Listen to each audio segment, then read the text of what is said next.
Muy bien, Mateo 25, verso del 1 al 9. Éxodo, ¿por qué dije Mateo? Les digo que hace falta esa estufa de leña con esos frijolitos y tortillas de harina, ¿no? Gracias, hermano. Éxodo 25.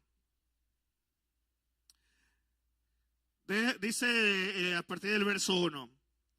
Jehová habló a Moisés diciendo, di a los hijos de Israel que tomen para mí ofrenda. De todo varón que la diere de su ofrenda de corazón, tomaréis mi ofrenda. Esta es la ofrenda que tomaréis de ellos: oro, plata, cobre, azul, púrpura, carmesí, lino fino, pelo de cabras, pieles de carneros, teñidas de rojo, pieles de tejones, madera de acacia, aceite para el alumbrado, especias para el aceite de la unción y para el incienso aromático, piedras de ónice y piedras de engaste para el efod y para el pectoral. Y harán un santuario para mí, y habitaré en medio de ellos, conforme a todo lo que yo te muestre, el diseño del tabernáculo y el diseño de todos sus utensilios, así lo haréis. Quise comenzar con esta porción de la palabra, el tema que vamos a compartir esta mañana. No será el único tema que compartiremos, estaremos compartiendo en los próximos días sobre este tema, pero quise comenzar, digamos, esta serie de meditaciones, serie de mensajes, que estaremos hablando acerca de el tabernáculo. Ahora, el tabernáculo es un tema, sin duda alguna, que ha causado mucha expectación a través de la historia en muchas personas y a lo largo del tiempo. Sin duda alguna que las enseñanzas del tabernáculo ha cautivado a un sinnúmero de seres humanos. Pero al comenzar a leer los textos de la palabra que hablan sobre el tabernáculo allí en el Antiguo Testamento, sin duda alguna que hay a lo menos dos peligros que debemos de considerar antes de entrar a esta serie de enseñanza de la palabra. El primer peligro es para algunos caer en el aburrimiento. Muchas personas cuando empiezan a leer la palabra de Dios y en particular cuando inician en el Antiguo Testamento, primero como que se emocionan y empiezan a ver cosas maravillosas y conforme van avanzando de pronto entran a unos temas que dicen, bueno, esto como que no lo entiendo, esto como que me aburre, y muchos tienen la tentación de dejar la lectura de la palabra allí e irse a otras porciones de la Biblia. Entonces, este peligro, mi hermano, mi hermana, es muy común. Y tenemos que entender que aún en estas porciones de la palabra, me refiero a libros como Éxodo, como Levítico, Números, parte de Deuteronomio, que tratan abiertamente el tema del tabernáculo allá en el Antiguo Testamento, tienen grande enseñanza para nosotros también en nuestros días. Entonces, si tiene la tentación a caer en el aburrimiento al leer la palabra, pídele a Dios que te dé esa gracia y ese ánimo para poder recibir y disfrutar el mensaje que Dios tiene para ti. El otro peligro es el peligro de la espiritualización exagerada. Hay quienes quieren ver en el tema del tabernáculo, en cada detalle, por muy mínimo que sea, algo como una profundidad espiritual. Y aunque prácticamente todo el tema del tabernáculo está impregnado de espiritualidad, hay cosas que no necesariamente tenemos que darle todo el enfoque, porque no hay base bíblica para ello, sino los asuntos clave, los temas principales, los cuales Dios nos muestra a través del tabernáculo. Entonces, partiendo de esto, vimos el pasaje que leímos ahí en Éxodo 25 a partir del versículo 1 al verso 9. Y quiero comenzar con el versículo 1. Dice la palabra: Jehová habló a Moisés. Es interesante entender, partiendo de todo ello, el por qué es importante el tema del tabernáculo. ¿Por qué era importante para el pueblo de Israel? ¿Por qué ha sido importante para el cristianismo a través de la historia? ¿Y por qué es importante para nosotros ahora que estamos iniciando este nuevo año? Resulta que al leer los textos de Éxodo, de Levítico y Números, donde se menciona el tabernáculo y todo aquello que acompaña a todo ese tema maravilloso, nos puede surgir inmediatamente varias preguntas. La primera de ellas: ¿qué tiene que decirnos a nosotros, personas del siglo XXI, este objeto de hace más de 3.500 años, que prácticamente ya sus restos no existen? ¿Qué tiene que decirnos a ti y a mí? Un elemento en el Antiguo Testamento que tiene gran importancia para el pueblo de Israel y que ha tenido gran importancia para la historia de la humanidad. Pero ahora en nuestros días, a nosotros, ¿qué tiene que enseñarnos? Otra pregunta que puede surgir a nuestra vida: ¿será realmente pertinente para nosotros? ¿Tendrá verdaderamente enseñanza para ti y para mí en nuestros días? Son las cosas que vamos a ir descubriendo a través de el mensaje de la palabra. Otra pregunta: ¿acaso no ha abolido Cristo todas las ceremonias y símbolos procedentes del Antiguo Testamento? De alguna manera, mi hermano, para responder a esas preguntas, lo que debemos hacer es irnos a la palabra de Dios.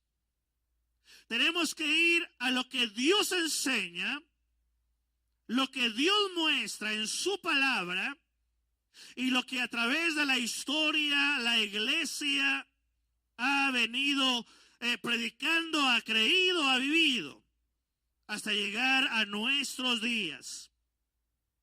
Entonces, a través de la palabra descubrimos que el significado del tabernáculo tiene varias razones o varias cosas interesantes del por qué Dios ordenó levantar el tabernáculo cuando el pueblo de Israel salió de Egipto hacia la tierra prometida, allá en el desierto. Bueno, algunas de esas razones es que el tabernáculo nos enseña el camino para acercarnos a Dios, no de acuerdo a nuestros criterios, sino de acuerdo a la voluntad de Dios. El tabernáculo, mi hermano, dejó una imagen muy clara para el pueblo de Israel acerca de lo importante que es acercarse a Dios. Y el tabernáculo es una manera maravillosa que Dios muestra para que el ser humano se pueda acercar a él. Otra de las razones que nos presenta la Biblia es que el tabernáculo es figura de Cristo, tanto de su persona como de la obra de Cristo aquí en la tierra, y sin duda por toda la eternidad. Por eso es que para el cristianismo histórico ha sido muy importante, no solo porque muestra el camino para acercarnos a Dios, sino también porque nos muestra desde la antigüedad todo lo que iba a venir en el futuro de Israel y de la humanidad entera por medio del Mesías, el Hijo de Dios. Pero resulta también que el tabernáculo, en tercer lugar, contiene lecciones espirituales que tienen validez para siempre. No solo para Israel, sino para toda la humanidad y para todos los tiempos. Entonces, el tabernáculo, mi hermano, aunque comenzó en el Antiguo Testamento, su figura, su imagen, la enseñanza, la esencia de lo que Dios quiere mostrar, continúa vigente hasta nuestros días. Entonces, partimos de la primera realidad espiritual gloriosa que vemos en el versículo 1. Jehová habló a Moisés diciendo. Es interesante entender, mi hermano, mi hermana, que la idea del tabernáculo nace en la mente, en el corazón de Dios mismo. No fue una imitación de que tomó el pueblo de Israel cuando estaba esclavo en Egipto. Porque ni en Egipto ni en ningún otro pueblo en la antigüedad había la figura del tabernáculo. Donde inicia es en Israel, y inicia porque verdaderamente nace en el mismo trono de Dios. El tabernáculo no es una idea humana. El tabernáculo, mi hermano, no es fruto de la imaginación del hombre. El tabernáculo no es producto de una imitación. El tabernáculo es verdaderamente algo tan original, pero algo original que no crea el hombre, ni siquiera en la figura o en la imagen, sino que nace en Dios mismo, en el corazón de Dios. Al grado de que es Dios quien da la idea y es Dios quien da las instrucciones y es Dios que dice cada cosa específica en el momento, el lugar, las medidas, los utensilios, todo. Entonces tenemos que entender, mi hermano, que el tabernáculo es iniciativa de Dios. Dios es el que lo diseña, Dios es el que da la orden, Dios es el que dirige inclusive. Todo lo que tiene que ver con la construcción del tabernáculo, allá en el libro en los primeros libros de la Biblia. Y de alguna manera, mis hermanos, algo maravilloso. Las personas que físicamente trabajaron en la construcción de los utensilios usados en el tabernáculo no era cualquier persona. Encontramos en la narración bíblica que eran personas, ojo, que Dios preparó para que estuvieran listos, capacitados, entrenados para trabajar esos utensilios como el oro y la plata. Dios mismo les dio esa habilidad. Y la otra, aparte de la habilidad para hacerlo, fueron llamados por Dios. Dos ingredientes, mi hermano, que nadie más se puede jactar de ello. Solo aquel que recibe la bendición de haber sido llamado y de haber sido entrenado por Dios mismo para hacer aquello. Tan importante así era el tabernáculo para Dios. Por eso duele en lo más profundo que en los últimos tiempos la gente ha querido desvirtuar o ha querido ignorar o ha querido hacer a un lado totalmente lo que Dios diseñó, lo que Dios ordenó, lo que Dios formó. Porque aunque el tabernáculo en teoría, humanamente hablando, tuvo una función física en el desierto, resulta que continuó después la imagen, la figura del tabernáculo, después de que Israel llega a la tierra prometida, se establece la tierra prometida, habitan las ciudades de la tierra prometida y ahí se establece un templo que al final de cuentas es figura del tabernáculo que usaban en el desierto, y conforme la iglesia se forma, se funda ya en el Nuevo Testamento y empieza el desarrollo del crecimiento en todo el mundo, la figura continúa vigente hasta nuestros días. Todo porque nace en el corazón de Dios y porque Dios quería enseñarnos algo grande, glorioso. Y es ahí donde llego al siguiente punto muy importante. ¿Cuál es el propósito del tabernáculo? ¿Por qué Dios da la orden a Moisés diciéndole, di a los hijos de Israel que hagan esto otro, van a hacerlo de esta manera? Y aunque esta mañana no entraré en detalles sobre materiales, sobre medidas, sobre ubicación, sobre cómo tenía que estar el pueblo de Israel alrededor del tabernáculo, eso lo veremos en otro de los mensajes. Baste por esta mañana decir, mi hermano, el propósito es glorioso. Como nace en el corazón de Dios y no en el corazón del hombre. Hay que entender que la razón de ser del tabernáculo tiene un propósito divino. Tiene un propósito que tiene que ver con Dios y no propiamente con el hombre, aunque el hombre está involucrado.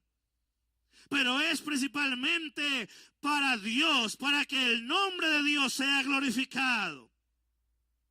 Dice el versículo 8 de esa porción que leímos al principio. En Éxodo 25. Porque en este versículo 8 encontramos de una manera tan clara, tan sencilla, el propósito del tabernáculo. Porque es que Dios ordenó establecer el tabernáculo allá en el desierto. Y que la figura continúa a través de los tiempos y llega hasta nuestros días. Y dice el versículo 8 claramente, y harán un santuario para mí. ¿Y qué dice la segunda parte del versículo? Y habitaré en medio de ellos. Ahí, mi hermano, Dios te muestra claramente el propósito. ¿Por qué es que Dios establece el tabernáculo? Es fácil definir cuál es el gran propósito del tabernáculo, porque Dios mismo lo especifica. La intención de Dios es habitar en medio de su pueblo. Dios quiere habitar en medio de su pueblo. Esta idea, mi hermano, no es algo que surge en ese instante de la historia del pueblo de Dios, sino es algo que viene desde mucho tiempo atrás. Aún desde antes de que Dios llamara a Abraham, aún desde antes de que naciera el hijo de Abraham, el hijo de la promesa, aún desde antes de que se estableciera el pueblo de Israel. La idea de Dios de habitar entre los hombres viene desde más atrás. De alguna manera, mi hermano, para poder captar la magnitud de ese propósito, para poder entender la grandeza y la majestad y la trascendencia de lo que Dios anhela de habitar entre los hombres,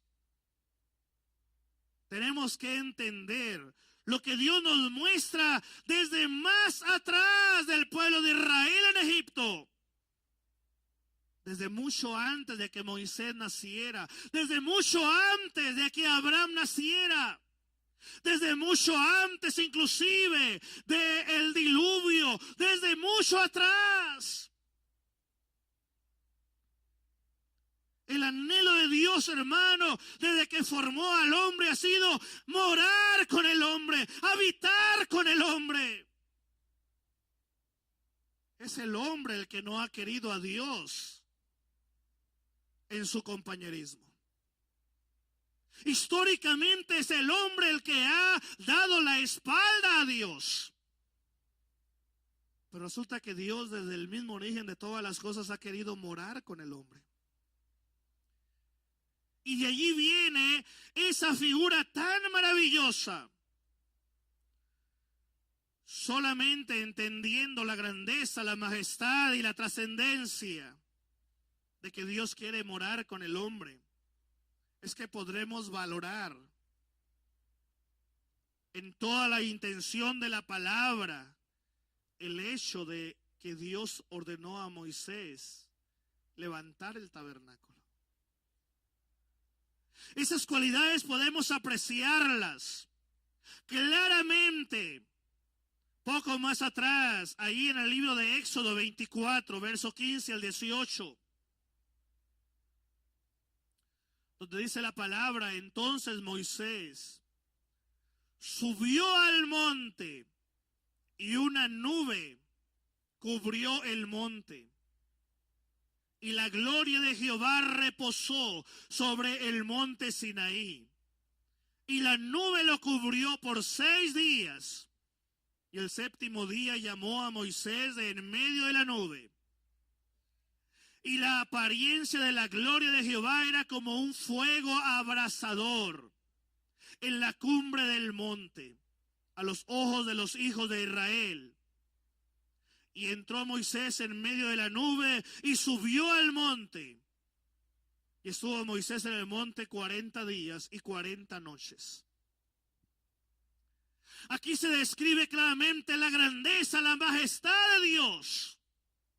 Se refleja a través de algo maravilloso que dice la palabra: que la gloria de Jehová era como un fuego abrasador. Que para poder contener ese fuego abrasador que es la presencia de Dios, fue necesario que Dios pusiese una nube entre el fuego abrasador y donde estaba Moisés. Porque nadie puede estar en ese sentido tan cerca de Dios sin que muera. Pero hay algo glorioso en esa gloriosa majestad. Dios se describe como un Dios todopoderoso, pero que quiere habitar entre los hombres, que quiere morar donde el hombre está. De alguna manera, al igual que unos momentos antes había prescrito Dios que nadie se podía acercar a él, como lo dice ahí Éxodo 19, versículo 12. Si regresan ahí en sus Biblias.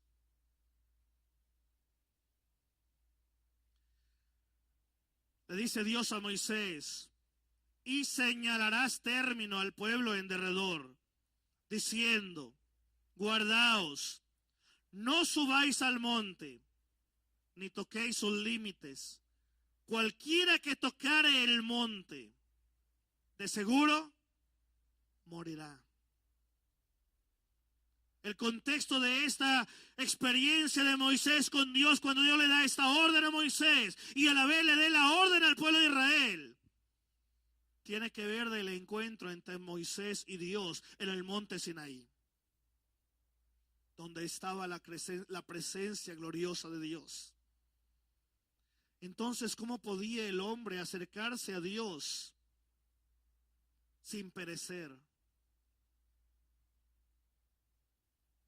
Por eso la figura del tabernáculo. Por eso Dios en su diseño habla de algo glorioso. Este propósito, mi hermano, es una constante a través de toda la Biblia. Por ejemplo, si regresamos en la Biblia al libro del Génesis, capítulo 3, versículo 8.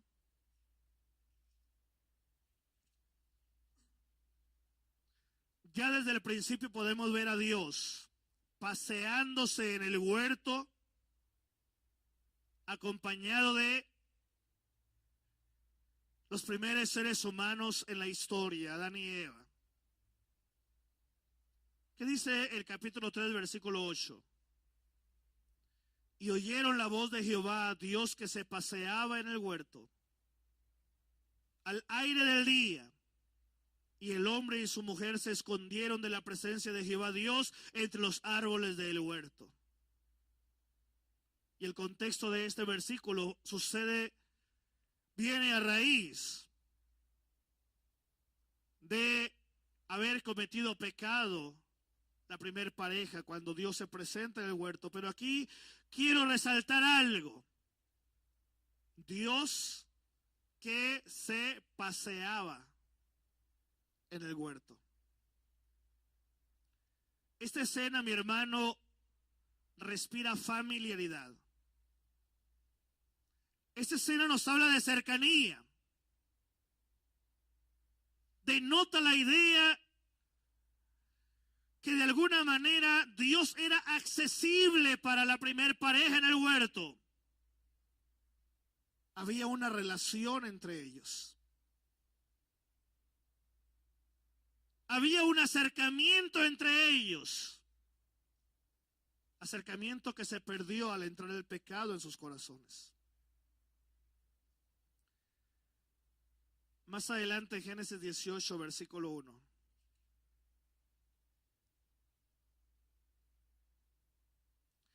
También le hallamos a Dios visitando a Abraham en Mamre. Otra escena donde el marco está puesto y nos muestra la intimidad de una relación entre Dios y el hombre, en este caso Abraham. Y se refleja a través de una comida. Y dice el versículo 1, Génesis 18. Después le apareció Jehová en el encinar de Mamre, estando él sentado a la puerta de su tienda en el calor del día. Y más adelante viene la promesa del nacimiento de Isaac. Otro ejemplo en el Antiguo Testamento, como Dios tiene acercamiento con otro personaje llamado Abraham. Más adelante en la Biblia, Primera de Reyes, capítulo 6.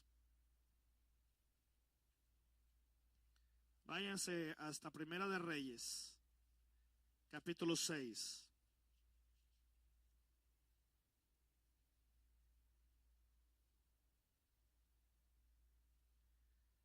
Cuando Salomón edifica el templo, vean lo que dice el versículo 13 del capítulo 6 de Primera de Reyes.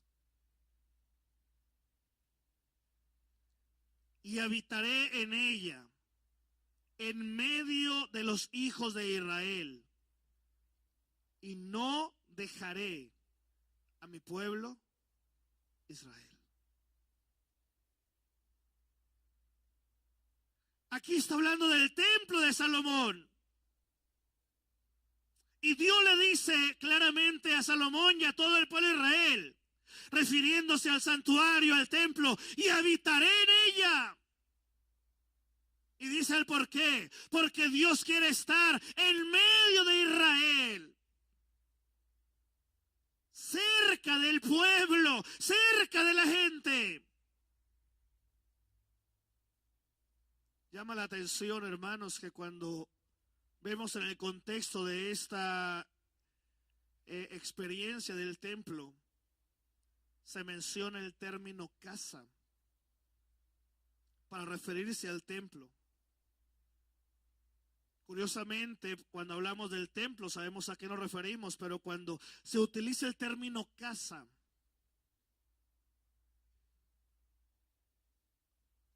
la connotación es distinta. Se habla de familiaridad, de acercamiento, de una relación. No de ir a un lugar como si fuese un extraño,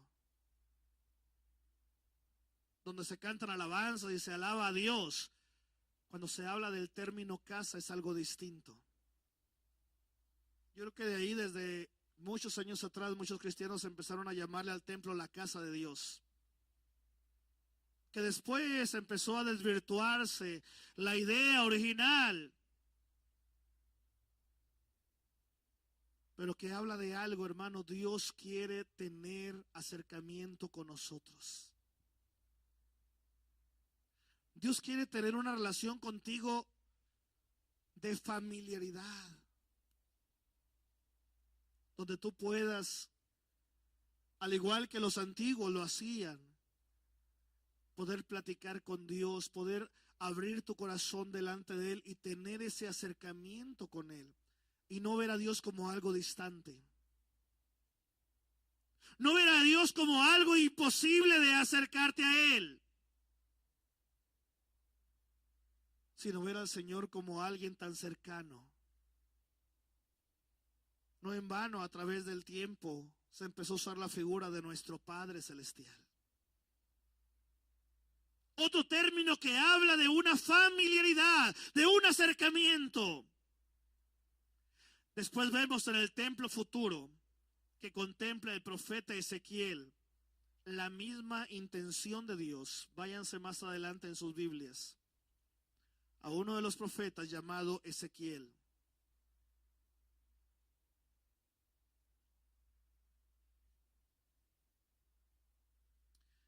En el capítulo 43, cuando habla de el futuro templo en la eternidad, la gloria de Dios en la eternidad. Y dice 43, versículo 7. Bueno, voy a leer desde el versículo 6. Y oí uno que me hablaba desde la casa.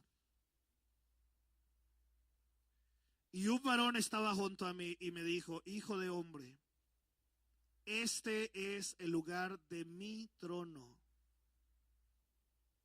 Se sobreentiende de quién es la voz, ¿verdad? Si hubiese sido la voz de un ángel, diría del trono de Dios. Pero dice de mi trono. El lugar donde posaré las plantas de mis pies,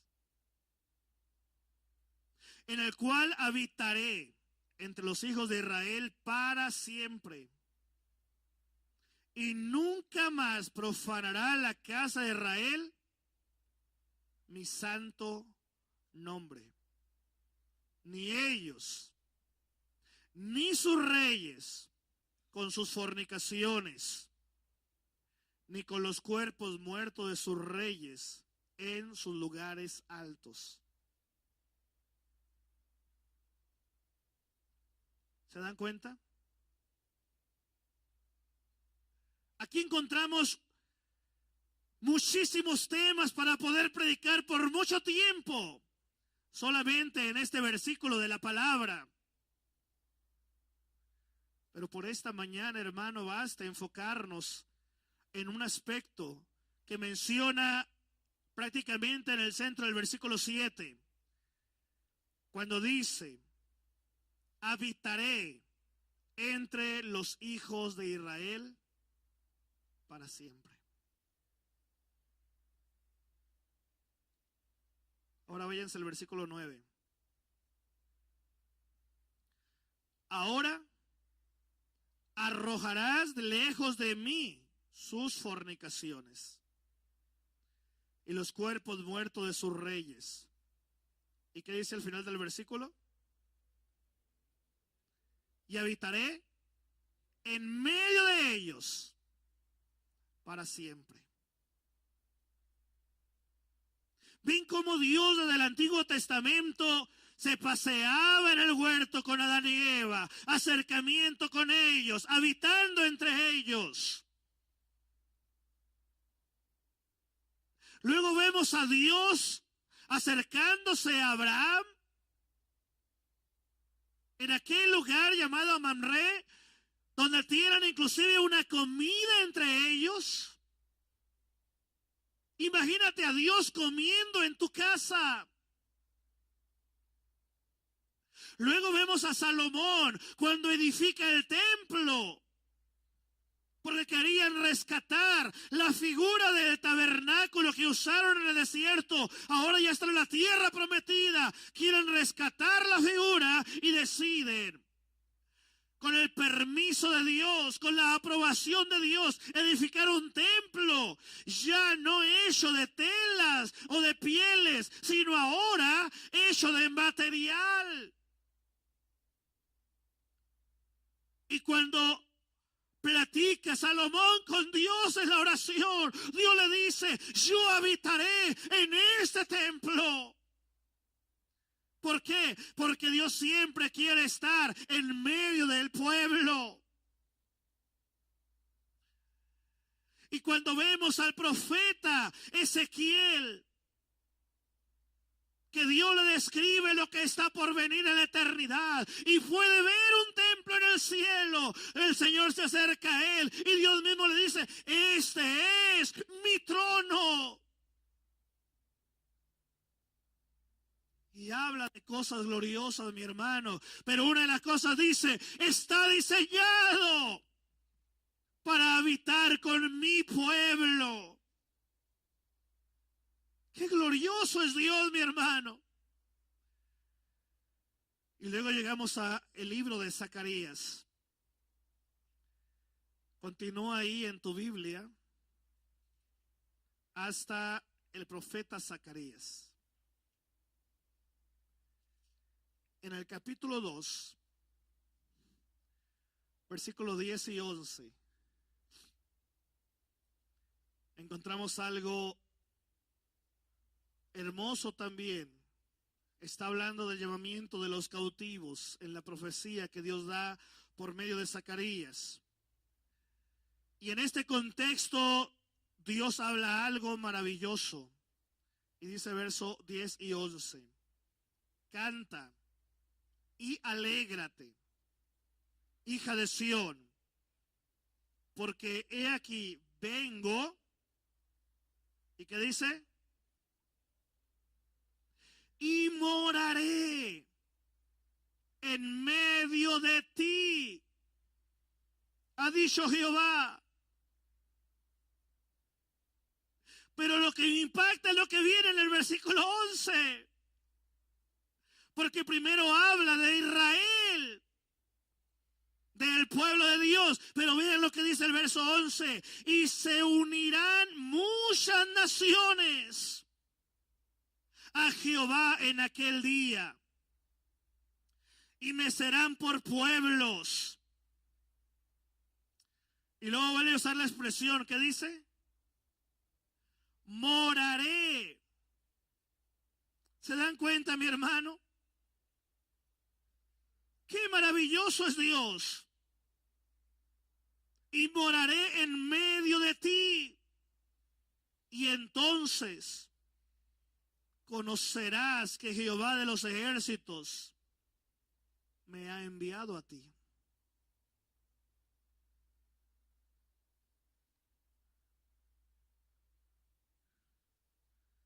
Siempre que predico esos temas me veo tentado, mi hermano, a salirme del mensaje que estoy predicando y empezar a agarrar por otro, porque hay infinidad de temas gloriosos que ver aquí. Pero tengo que evitar esa tentación de seguir predicando, porque hay un montón de cosas maravillosas, y enfocarme en el tema central que estamos predicando. Luego veremos los otros aspectos maravillosos. Pero a través de esta profecía, mi hermano, Dios anuncia no solo a Israel, sino a todas las naciones del mundo, que Él va a morar entre su pueblo.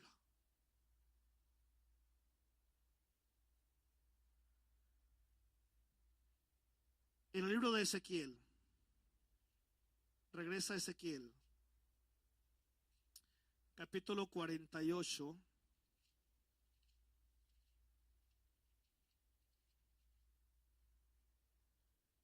Versículo 35.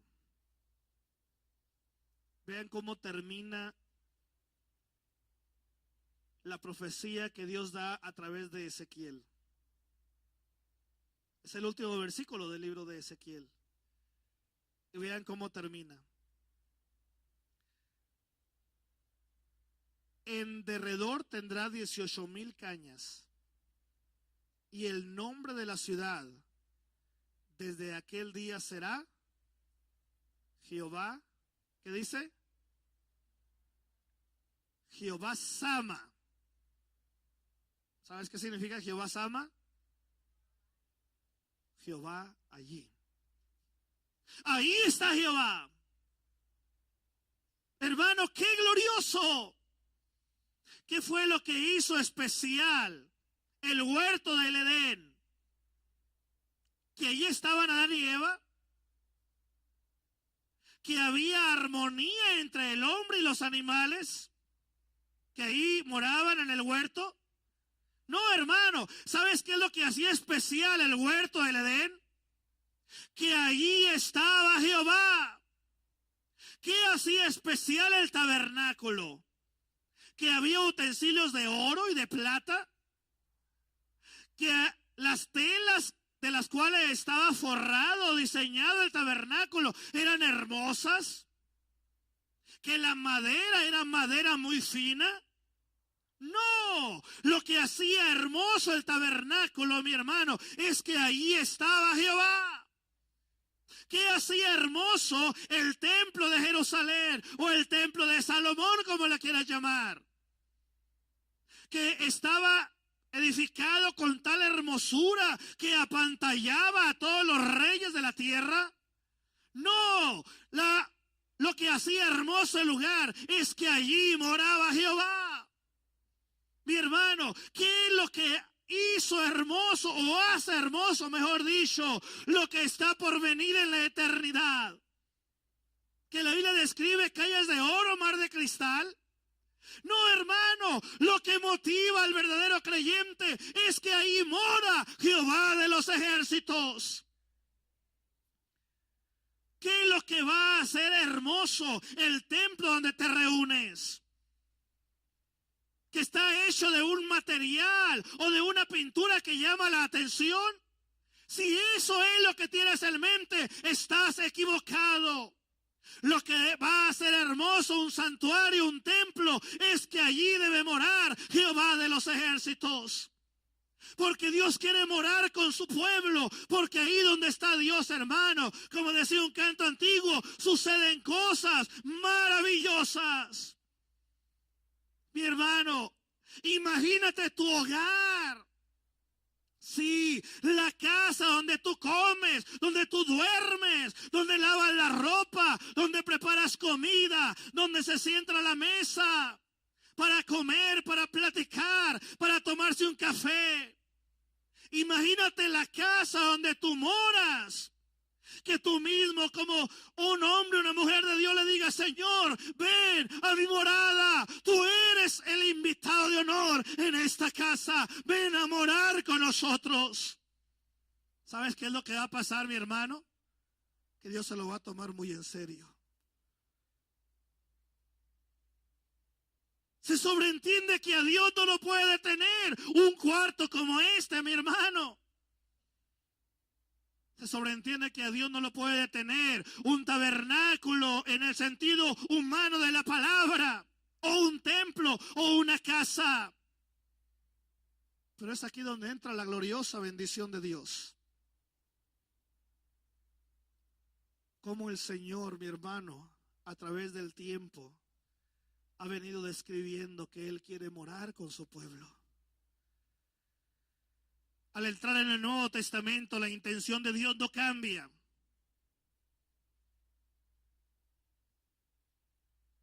Cuando nace Jesús, el Hijo de Dios, dice claramente la palabra que Él es Emmanuel, Dios con nosotros.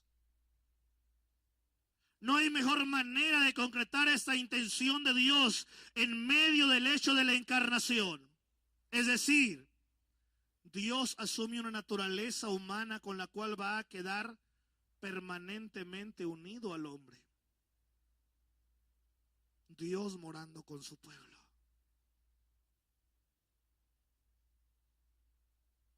Qué maravilloso, mi hermano. No se puede dar una cercanía mayor. Porque se trata de una unión. Y una unión que no es temporal. Es una unión que es por la eternidad.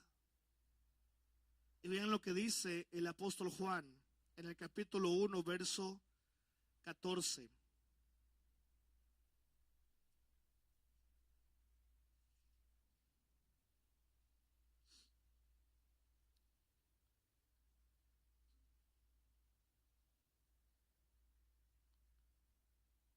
Y aquel verbo fue hecho carne y habitó. ¿En dónde? Entre nosotros. Y vimos su gloria. Gloria como del unigénito del Padre, lleno de gracia y de verdad.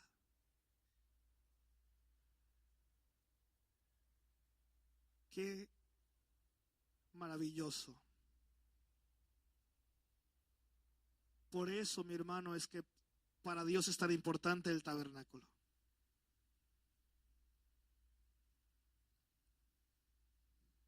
Dios morando en medio de su pueblo.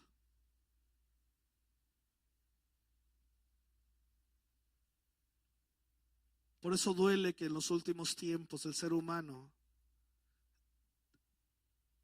da la idea que se ha propuesto a como dé lugar mantener a Dios lo más lejos de su vida que sea posible.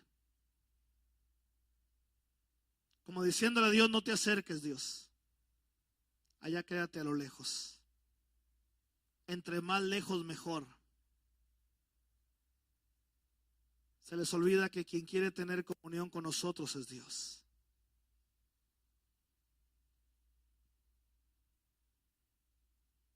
Y no hemos entrado a los temas que hablan sobre el arca del pacto, sobre los utensilios usados para la oración,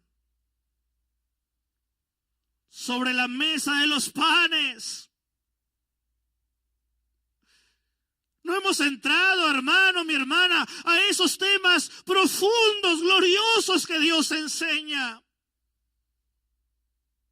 Solamente hemos tomado una especie, digamos, de introducción general, donde hablamos de que el tabernáculo Dios lo diseñó. Y de que el tabernáculo es muy importante para Dios. Porque es una manera de mostrar al mundo entero que Dios quiere morar con el pueblo. Y vemos a través de la profecía y a través del Nuevo Testamento que el hecho de que Dios quiera morar con el ser humano no se limita solo al pueblo de Israel. Habla del resto de las naciones. Y aquí entramos nosotros. Por eso yo agradezco, mi hermano, mi hermana, profundamente a aquel anciano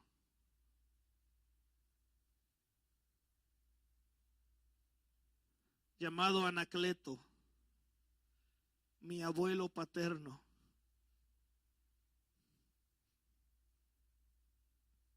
que pocos días antes de morir me dio quizá la enseñanza más grande que yo podía haber recibido de alguien de la familia. Cuando prácticamente en su lecho de muerte él me dijo: Joel, nunca olvides que Dios quiere estar contigo. Yo no lo entendía. Lo tomé como unas palabras más. Pero conforme va pasando el tiempo, hermano, veo como Dios, a través de muchas maneras, a través de su palabra, a través de la conciencia,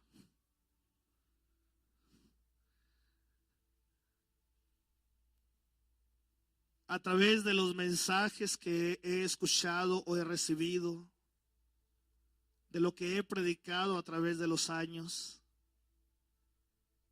a través de la historia misma del pueblo de Israel o de la historia de la humanidad entera, veo que Dios siempre nos dice una y otra vez: quiero morar contigo. Entonces puedo entender las palabras del Señor cuando dice: no te dejaré ni te desampararé.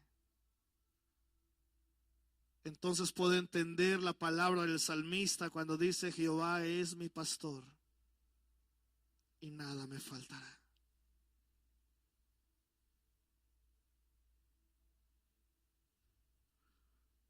O las palabras del siervo de Dios cuando dice: si Dios es con nosotros, ¿quién contra nosotros?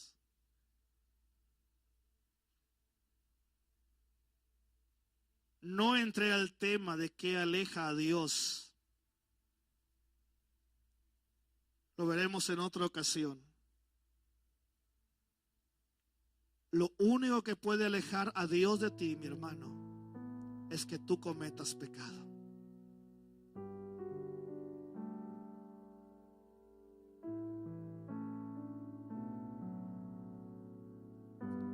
En el Antiguo Testamento había una orden directa dada por Dios al pueblo de Israel.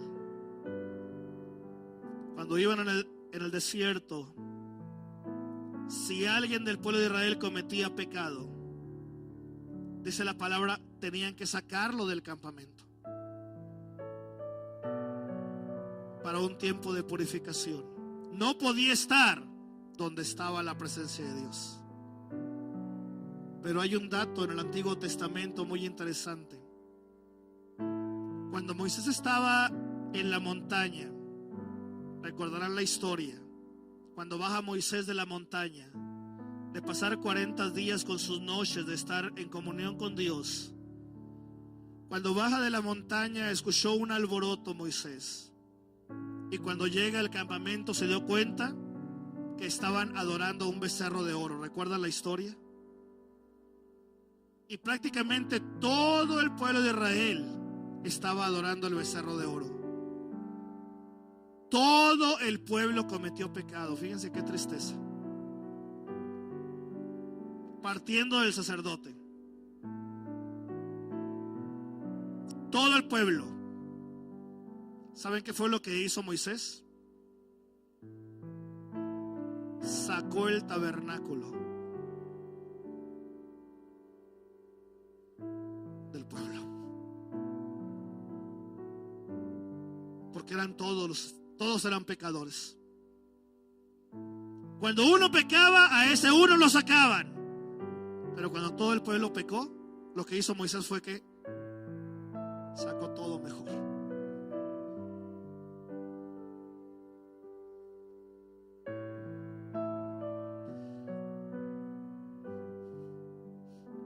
A veces pasa eso. Cuando el pueblo persiste en pecar, la gloria de Dios se aleja.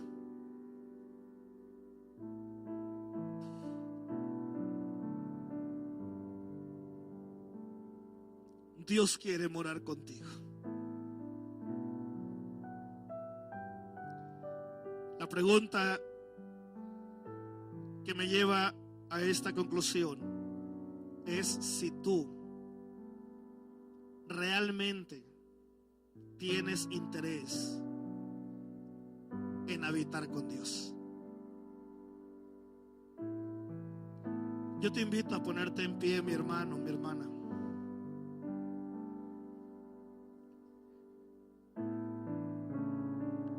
Y mientras los muchachos aquí nos ministran con este cántico, haz una evaluación personal. Te aconsejo que hagas una evaluación profunda. ¿Anhelas tú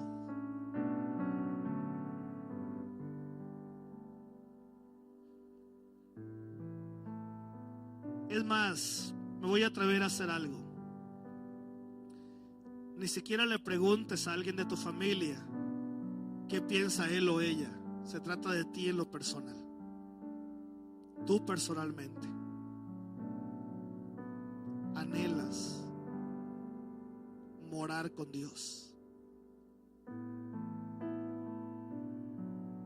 Fíjate hasta dónde llega la gracia y la misericordia de Dios, que Él quiere morar contigo.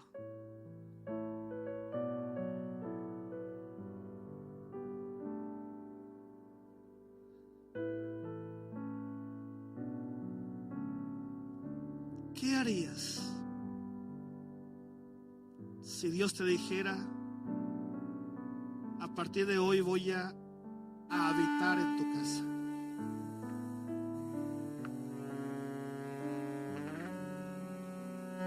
Te garantizo que harías lo que a veces hacemos cuando nos habla que vamos a recibir una visita en casa, ¿verdad? Salimos corriendo a trapear, a barrer, a sacar la bolsa de basura del baño, a echarle un poquito de aromatizante, hacer una limpieza aunque sea general, así rapidita, aunque sea así. Aunque hayamos limpiado unas horas antes, hermano, inconscientemente lo volvemos a hacer. Ahora imagínate que Dios te diga: a partir de hoy voy a habitar contigo. ¿Qué harías?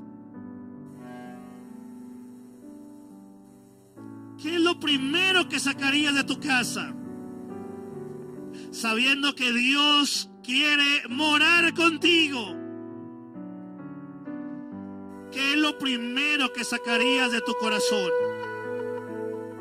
sabiendo que Dios quiere morar contigo? Te garantizo que lo mínimo que haríamos es pedirle perdón a Dios y decirle: Dios, perdóname.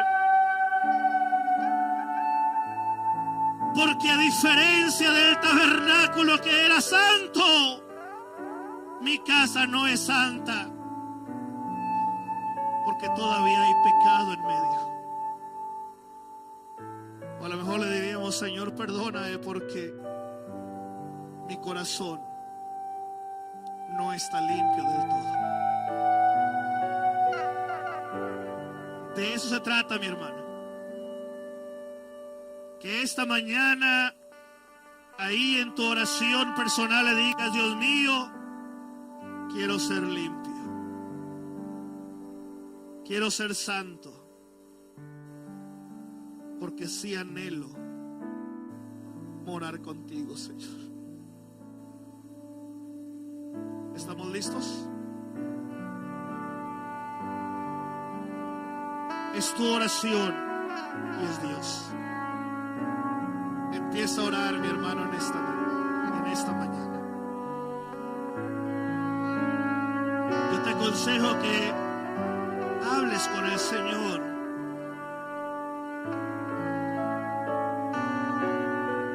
Dios está tan cerca de ti, mi hermano, como no tienes una idea.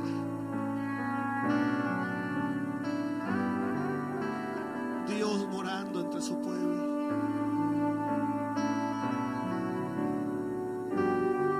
Y aunque vivimos en un mundo lleno de pecado, rodeado de tanto pecado, hay una promesa gloriosa de parte del Señor, que llegará el día que estaremos con Él por toda la eternidad, donde no habrá pecado. Pero tiene que comenzar ahora, mi hermano. Ahora debe de comenzar. Ahora tú debes de empezar a decirle: Dios mío, ya empecé a entender que tú quieres morar en mi vida, quieres morar en mi familia, quieres morar en la iglesia. Ya entendí, oh Dios,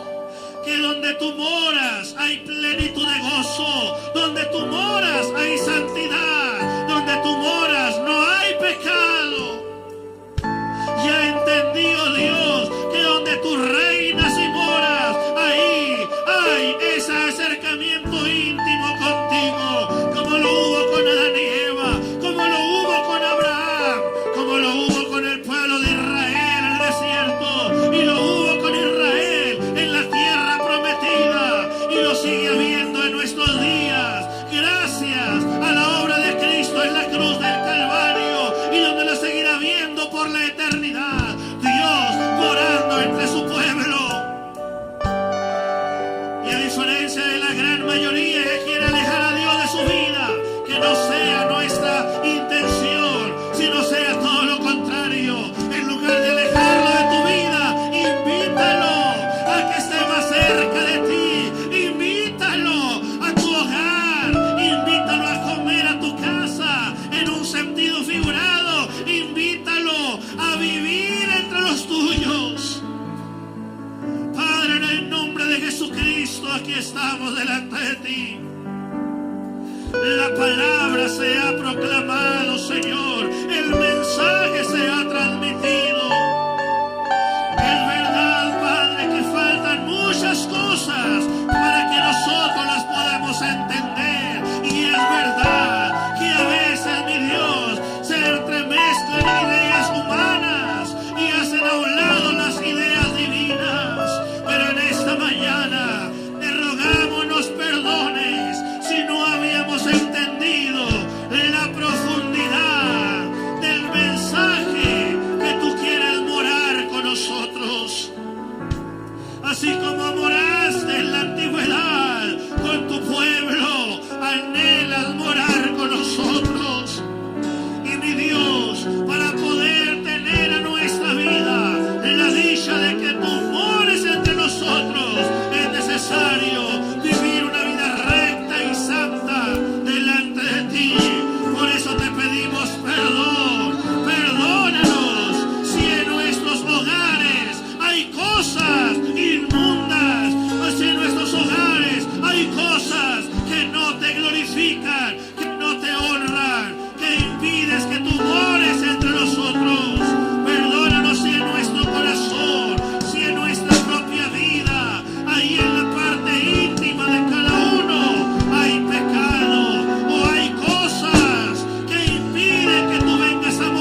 seremos un santuario para ti. Vamos a construir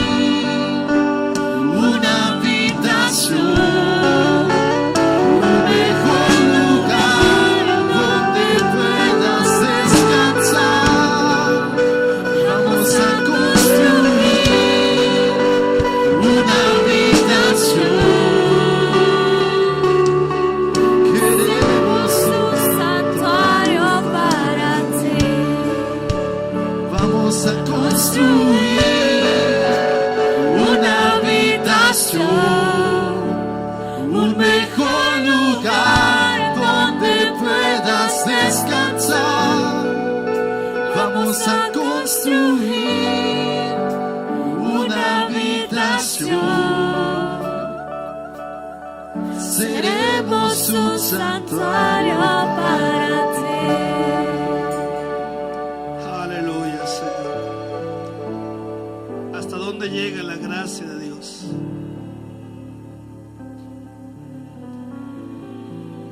Su gloria, que es como un fuego abrasador,